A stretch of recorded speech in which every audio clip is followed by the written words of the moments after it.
இருந்தா எப்படி நீங்க கூட்டுவீங்க? போலீஸ் வரட்டாங்கன்னா போலீஸ் வரட்டாங்கன்னா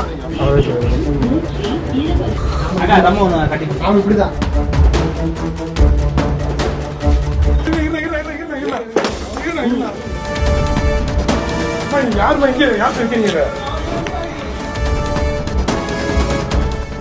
போலீஸ் வரட்டாருங்கண்ணா புகார் கொடுத்துருக்கீங்களா? போலீஸ் வரட்டாருங்கண்ணா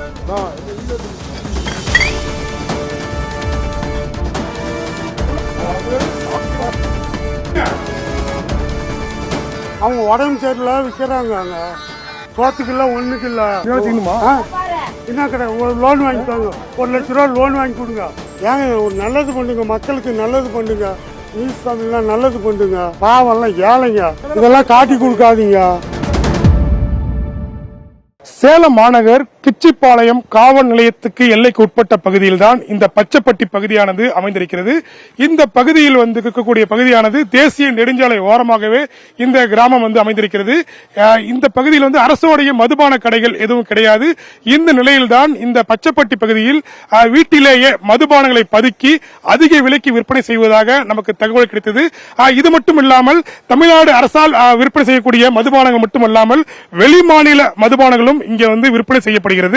குறிப்பாக கலப்பட மதுபானங்கள் சொல்லக்கூடிய அந்த கலப்பட மதுபானங்களும் இந்த பகுதியில் விற்பனையாக செய்யப்பட்டு வருகிறது. இந்த நிலையில்தான் இன்றைய தினம் காலை அதிகாலை முதலே இந்த பகுதியில் மது விற்பனை நடைபெறுவதாக நமது நியூஸ் தமிழ் தொலைக்காட்சிக்கு தகவல் கிடைத்தது. அந்த தகவலை அடுத்து இந்த பச்சைப்பட்டி பகுதிக்கு பார்த்தபோது இங்கு ஏராளமான நபர்கள் குடித்துவிட்டு வேலைக்கு செல்லாமலும் அந்த பகுதியில் இருக்கக்கூடிய குடியிருப்புகளில் வாக்குவாதம் ஈடுபட்டும் வந்திருக்கிறார்கள். இந்த நிலையில் தான் நாம் இருக்கக்கூடிய இந்த பகுதியானது பச்சைப்பட்டை மெயின் ரோடாகும்.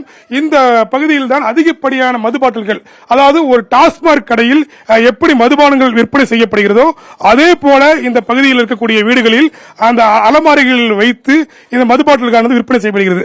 குறிப்பாக தமிழ்நாடு அரசால் இந்த விற்கப்படும் இந்த மதுபானத்தில் இந்த லேபிள் ஆனது ஒட்டியிருக்கும். இந்த லேபிள் ஒட்டியிருந்தால் மட்டுமே இந்த தமிழ்நாடு அரசால் விற்கப்படும்.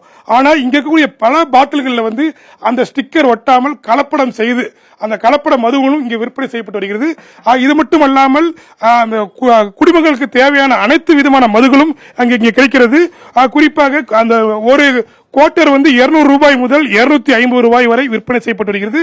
இது மட்டுமல்லாமல் அதிகப்படியான பியர்களும், அதாவது அந்த ஒரு டாஸ்மாக் கடையில் இல்லாத மதுக்கள் கூட இந்த பகுதியில் அதிகமாக இருக்கின்றன. குறிப்பாக நாம் இருக்கக்கூடிய இந்த பகுதியில் பாத்தீங்கன்னா இந்த பச்சைப்பட்டி பகுதியில் தான் இந்த மதுபான பியர்கள் அனைத்தும் ஒட்டுக்காக கொள்முதல் செய்யப்பட்டு அதனை விற்பனை செய்கிறாங்க. இப்ப நான் பார்க்கலாம் இங்க ஒவ்வொரு, அதாவது அந்த டாஸ்மாக் கடைக்கு எப்படி அந்த லாட்டாக அந்த மதுபானங்கள் இறங்குமோ அது போலதான் இந்த பகுதியில இறக்கி விற்பனை செஞ்சிருக்கிறார்கள். அடுத்து இந்த இருக்கக்கூடிய பகுதி பார்த்தீங்கன்னா ஒரு வீட்டு போலவே அமைப்பு, அதாவது ஒரு குடியிருப்பு எப்படி இருக்குமோ அது போல அமைப்பு வைத்து இங்க மது விற்பனையானது நடைபெற்று வருகிறது. நாம உள்ள பிடிச்சு பார்த்தோம்னா அவங்களுக்கு அந்த மதுபான பிரியர்களுக்கு தேவையான ஏற்றவாறு அனைத்து வகை மதுபானங்களும் இங்க விற்பனைக்கு வைக்கப்பட்டிருக்கிறது. நாம ஒவ்வொரு பகுதிக்கும் சென்று பார்க்கும்போது அந்த விலை உயர்ந்த மதுபானங்கள் மற்றும் அவர்களுக்கு தேவையான அனைத்து வித மதுபானங்களும் இங்கு விற்பனையாக செய்யப்பட்டு வருகிறது. அதே போல உள்ளாரியே குளிர்பானம், அதாவது ஃப்ரிட்ஜ் ஒன்று வைத்து அந்த ஃப்ரிட்ஜுக்குள் அனைத்து வித மதுபானங்களும் வைத்து விற்பனை செய்யப்பட்டு வருகிறார்கள். இது குறித்து பல முறை இந்த பகுதி மக்கள் காவல்துறைக்கு தகவல் தெரிவித்தும் இதுவரை அந்த கிச்சிப்பாளையம் காவல்துறையினர் எந்தவித நடவடிக்கையும் எடுக்கப்படவில்லை என இந்த பகுதி மக்கள் குற்றச்சாட்டுகிறார்கள். அரசு விடுமுறை மற்றும் கோயில் திருவிழா என எந்த ஒரு விடுமுறை இருந்தாலும் 24 மணி நேரமும் இந்த பகுதியில் மது விற்பனை படு ஜோராக நடைபெற்று வருகிறது. இந்த நிலையில்தான் இன்று காலை நாம் இந்த பகுதிக்கு இந்த மது விற்பனை எப்படி நடைபெறுகிறது என்பதை பார்த்து கொண்டிருந்தோம். அப்போதுதான் இங்க இருக்கக்கூடிய வாலிபர்கள் மற்றும் முதியவர்கள் என அனைவரும் கூலி வேலைக்கு செல்பவர்கள் கூட வேலைக்கு செல்லாமல் அந்த பணத்தை வைத்து இங்கே குடித்துக் கொண்டிருப்பது நமக்கு தெரிய வந்தது.